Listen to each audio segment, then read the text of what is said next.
جس قسم کے حالات اب آ رہے ہیں، گزشتہ مجلس میں بھی میں نے سرزمین مقدس میں بیٹھ کر یہ بات عرض کی تھی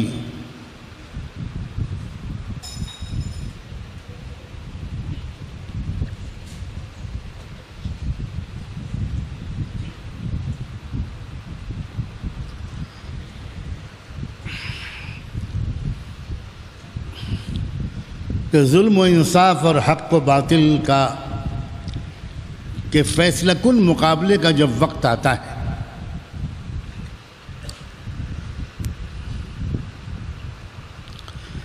تو اس وقت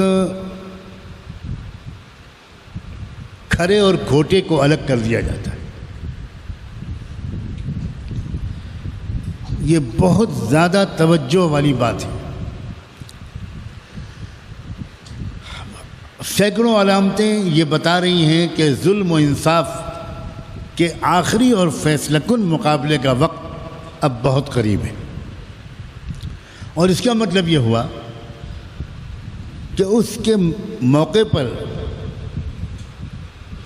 انصاف کا ساتھ دینے کے لیے جن لوگوں کو اللہ تعالیٰ کی طرف سے چنا جائے گا وہ صرف وہ لوگ ہوں گے کہ جو 100% ایمان والے ہوں گے اور نفاق کی کوئی علامت ان کے اندر نہیں ہو۔ میں نے پچھلی مجلس میں وہ حدیث ذکر کی تھی جس میں اللہ کے رسول نے ارشاد فرمایا کہ ایک وہ زمانہ آنے والا ہے کہ میری امت 2 حصوں میں تقسیم ہو جائے گی۔ ایک طرف ایسے ایمان والے ہوں گے جن میں نفاق کا کوئی ذرہ نہیں ہوگا، اور ایک طرف ایسے منافقین ہوں گے جن میں ایمان کا کوئی ذرہ نہیں ہوگا۔ یہاں کفار کا تذکرہ نہیں ہے، یہ ذہن میں رکھیے گا، یہ بالکل ذہن میں رکھیے گا۔ نفاق الگ ہوگا، اور ظاہر ہے کہ یہ نفاق الگ ہوگا تو یہ کفار کے ساتھ جا کر ملے گا، خاتمہ انہی کے ساتھ ہوگا، انجام انہی جیسا ہوگا۔ تو یہ بہت خاص وقت ہے۔ میں کیسے سمجھاؤں اس بات کو؟ برسہاں برس سے میں ایک ہی بات کو بار بار ہر بیان میں کہیں صراحتاً کہیں اشارتاً اس کا ذکر ضرور کرتا ہوں کہ نظم عالم کی تبدیلی کا وقت قریب ہے۔ بار بار یہ بات دہراتا ہوں، لیکن مجھے بالکل نہیں اندازہ ہوتا کہ کوئی سننے والا اس لفظ کی اہمیت کو سمجھ رہا ہے۔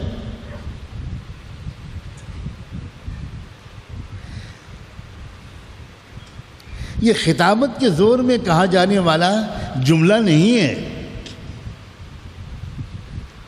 اتنی بڑی بات کہنا کوئی آسان کام نہیں ہے۔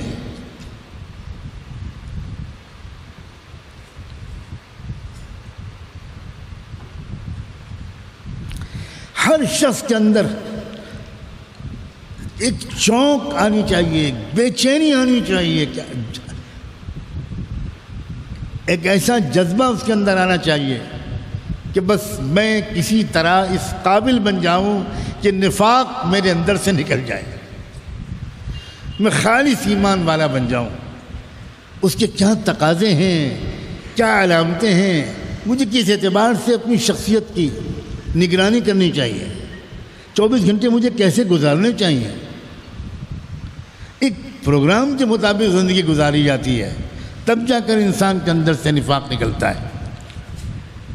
سر کے بالوں سے لے کر پیروں کے ناخنوں تک نگرانی کی عادت ڈالنی پڑتی ہے۔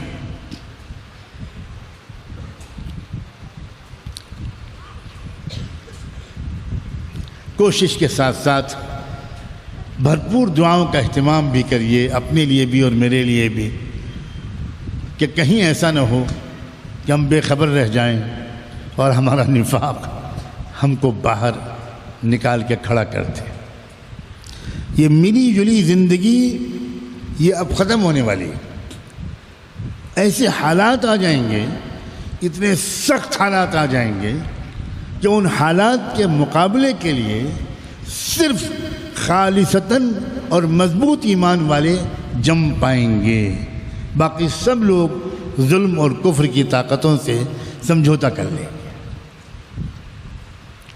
اور اچھی طرح یاد رکھیں، پوری تاریخ میں کفر کو غلبہ نفاق کی مدد کے بغیر کبھی حاصل نہیں ہوا۔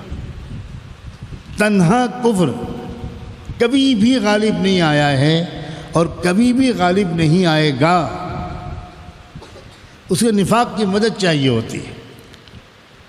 اور وہ نفاق ہر شخص اپنے اندر جھانک کے دے سکتا ہے کہ جیسا وہ باہر سے نظر آ رہا ہے کیا اندر سے ویسے ہی ہے؟ یہی تو نفاق ہے، یہ دو رنگی زندگی، یہ دوغلا پن، ظاہر کچھ اور باطن کچھ اور۔ دینداروں کے ساتھ بیٹھیں تو گفتگو کے موضوع کچھ اور، خاندانوں میں تقریبات میں جائیں تو کچھ اور، وغیرہ وغیرہ۔ اللہ ہمیں مایوسی سے بچائے، اللہ مایوسی سے بچائے۔